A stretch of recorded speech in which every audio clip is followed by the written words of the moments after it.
Okay, so in this video, I want to talk about combat propaganda, or it's sometimes called black propaganda. I saw this on Twitter. This was just a reposting of, so this gentleman here, he actually was taught some of this while he was in the university, and he talks about how it works. And I'll give you some examples so that you can understand when you're seeing it. Okay, the methods used by Russian propaganda, just by a Russian journalist.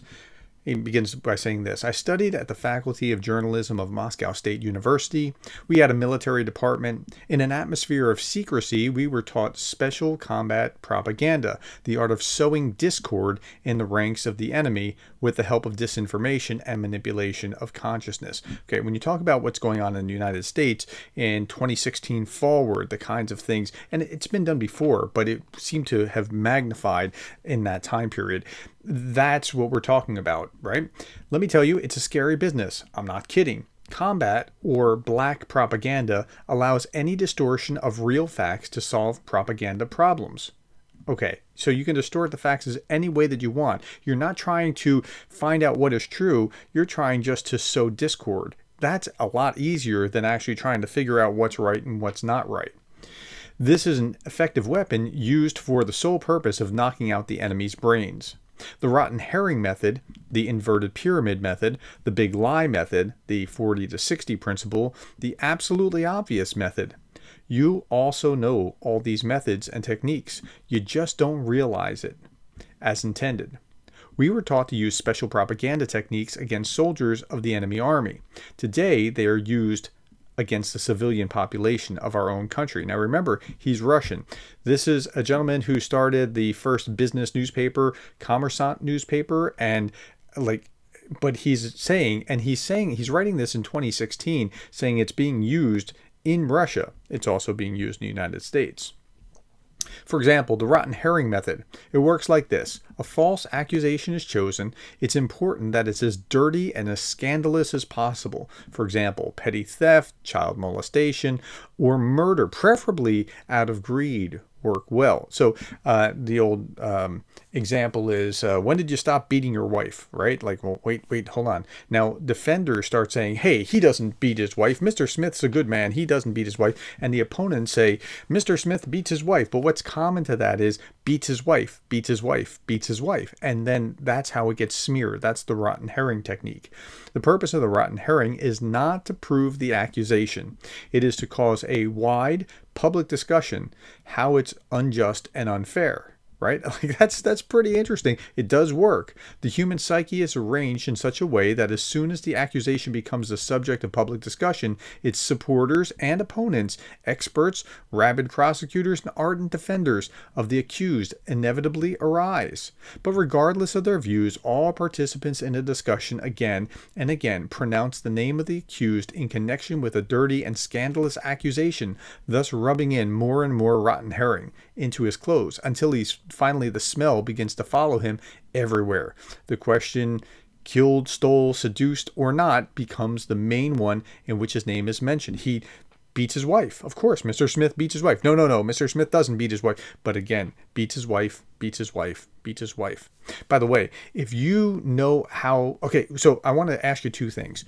First thing is, if you've seen this happen before, put it in the comments below. Give examples of the comments below. Second, if you know how to find any kind of manual that, fleshes all of these out, I would love to see it. I would really appreciate it if you put it in the comment below. And if you can't put a link there, then look in my about and send me an email about it and just let me know about it. Okay. And if you do, don't send me a link. I try to not open any links. Tell me the title of what it is. And if you put the link there, tell me, Google this title and you'll find it or something along those lines, because I'm very careful about that sort of thing. Okay, or, for example, the 40 to 60 method invented by Gerdes. It consists in creating media that gives 60% of their information in the interest of the enemy.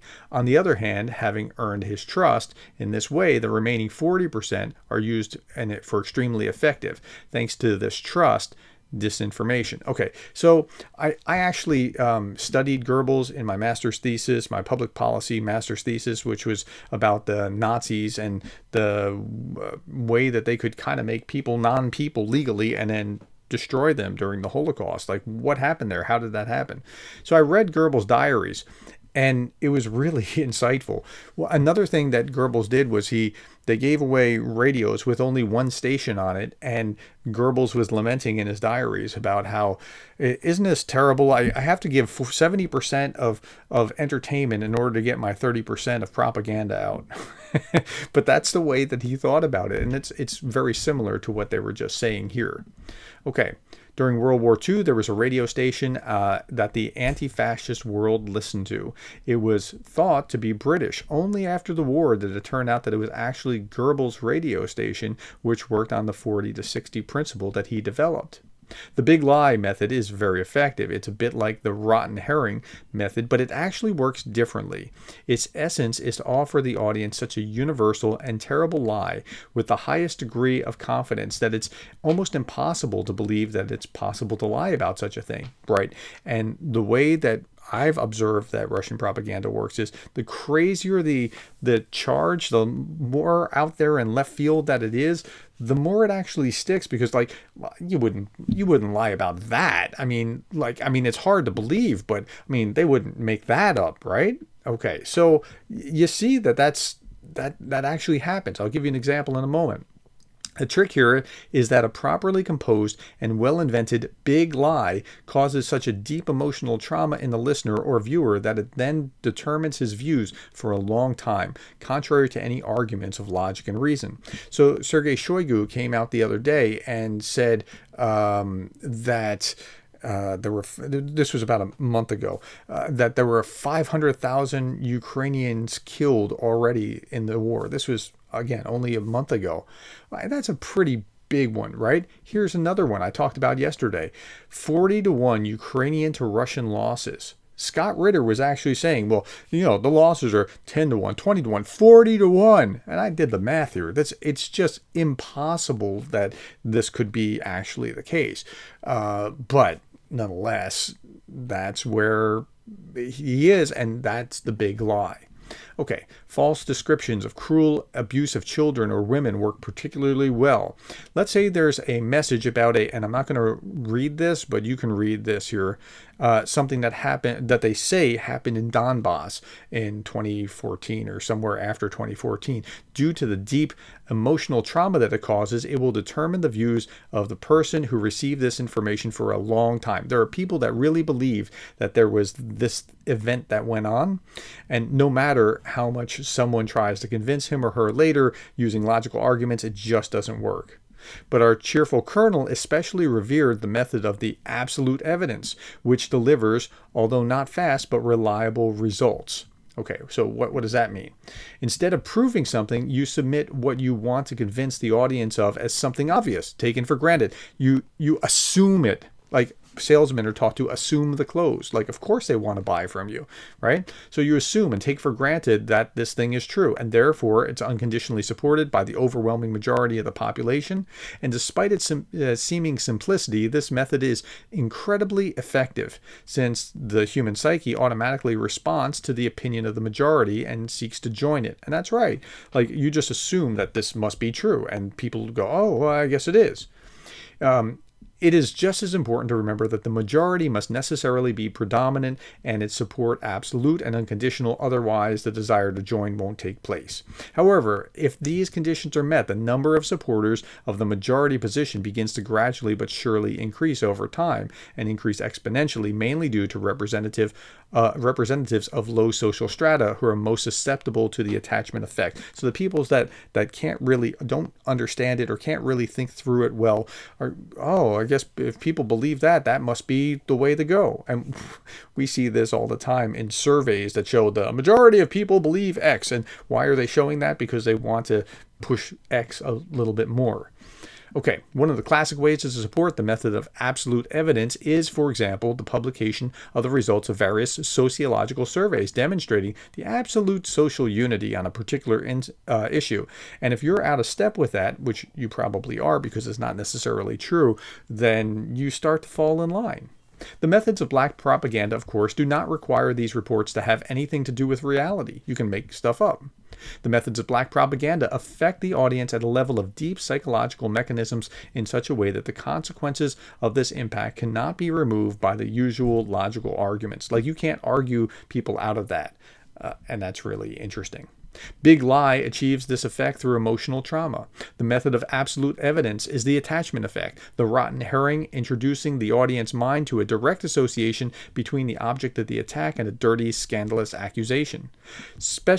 Combat special propaganda turns a person into a zombie whose only activity supports the attitudes embedded in his mind, but it also aggressively opposes those who hold other views or try to convince him of something else through logical arguments. But all methods of combat and special propaganda are united by a single goal. It's to weaken the enemy's army by introducing internal discord, mutual hatred, and distrust of each other into its ranks. Today, these methods are used against us, and he's talking about that in Russian context. However, mutual hatred and internal discord arise not in the enemy's army, but in our homes and in our families. Sounds like what's going on in the United States as well. Just go outside and see how a country has changed over the past 3 years. It seems to me that combat special propaganda works even more effectively against its own population than against enemy soldiers. Probably because, unlike enemy soldiers, civilians cannot protect themselves. And again, this was written in 2016 in Russia, speaking to a Russian audience. But we see the same kind of thing here. Hey, this is the Mueller report, right? And the Mueller report was trying to figure out what Russians were doing in the 2016 election. The Internet Research Agency carried out the earliest Russian interference operations identified by the investigation, social media campaign designed to provoke and amplify political and social discord in the United States. This did not say it was designed to put Donald Trump in office. It was saying it was designed to amplify social discord in the United States. The IRA, the Internet Research Agency, as you know, was based in St. Petersburg and received funding from Russian oligarch Yevgeny Prigozhin, right? Remember him? Okay, so what would they do? More commonly, the IRA created accounts in the names of fictitious U.S. organizations and grassroots groups, used these accounts to pose as anti-immigration or Tea Party or Black Lives Matter protesters. So it didn't matter if they were on this side of the spectrum or that side of the spectrum. The goal was to sow discord and amplify the anger and animosity. And it looks like they've done a very good job at that. Okay, going back full circle. If you know anything about, so give me examples if you can see an example or if you recognize an example below. And if you know how to find a manual about this, I would absolutely love to see it. Thank you for your time. Tell me what you thought about this. Thank you for the likes, the shares, the subscribes, and thank you for being the kind of person that cares about Ukraine.